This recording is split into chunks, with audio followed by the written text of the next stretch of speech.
మన ఇంటికి వచ్చిన దేవుని వాక్యంలో నుంచి లూకా సువార్త 2వ అధ్యాయంలో మనం చూస్తూ వచ్చినట్లయితే 8వ వచనంలో ఆ దేశంలో కొందరు గొర్రెలు కాపరులు పొలంలో ఉండి రాత్రి వేళ తమ మందును కాసుకుని చుండగా ప్రభు దూత వారి ఎద్దుకు వచ్చి నిలిచెను. ప్రభు మహిమ వారి చుట్టూ ప్రకాశించినందున వారు మిక్కిలి భయపడి అయితే ఆ దూత భయపడుకుడి, ఇదిగో ప్రజలందరికీ కలుగు మహా సంతోషకరమైన సువార్తమానం నేను మీకు తెలియజేస్తున్నాను.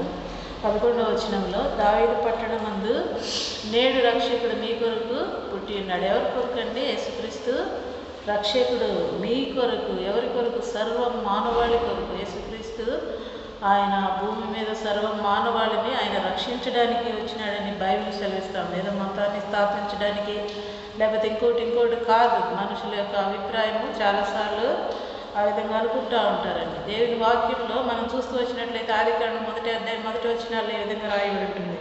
ఏమనంటే యేసుక్రీస్తు భూమి మీదకి రాకముందు సర్వ ప్రపంచం అంతా కూడా చీకటి అని మనం చూస్తాం. భూమి మీద అంతా కూడా చీకటి ఆవరించి ఉంది, అగాధ జలములు అని వ్రాయబడి ఉంటుంది.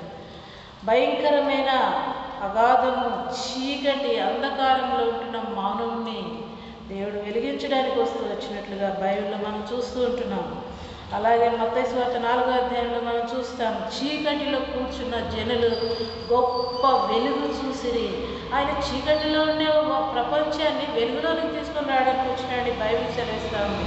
ఇక్కడ లూకా సువార్త 2వ అధ్యాయం 11వ వచనంలో దావీదు పట్టణమందు నేడు రక్షకుడు మీ కొరకు పుట్టి ఉన్నాడు, మీ కొరకు సర్వ మానవాళి కొరకు. మత్తయి సువార్త 1వ అధ్యాయం 21వ వచనంలో ఈ విధంగా వ్రాయబడి ఉంటుంది. ఏమో తెలుసా?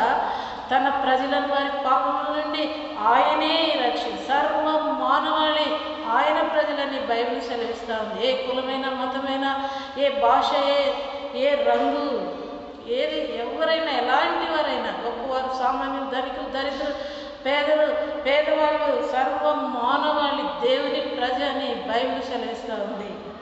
తన ప్రజలను వారి పాపముల నుండి ఆయనే రక్షించునని దేవుని వాక్యం సెలవిస్తూ ఉంది. పిల్లరా, 2025 సంవత్సరాల క్రితం యేసుక్రీస్తు భూమి మీదకి వచ్చిన ఆయన దేవుడు. యోహాను సువార్త 1వ అధ్యాయంలో ఈ విధంగా మనం చూస్తాం. ఏమనంటే సమస్తము ఆయన ద్వారాను ఆయన మూలంగా కలిగినదేది ఆయన లేకుండా కలగలేదు. ఆయన లేకుండా ఏ ప్రపంచం లేదు, ఏ సృష్టి లేదు. ఏం కారణం? ఆయన దేవుడు. ఆయన 2025 సంవత్సరాల క్రితం ఆయన భూమి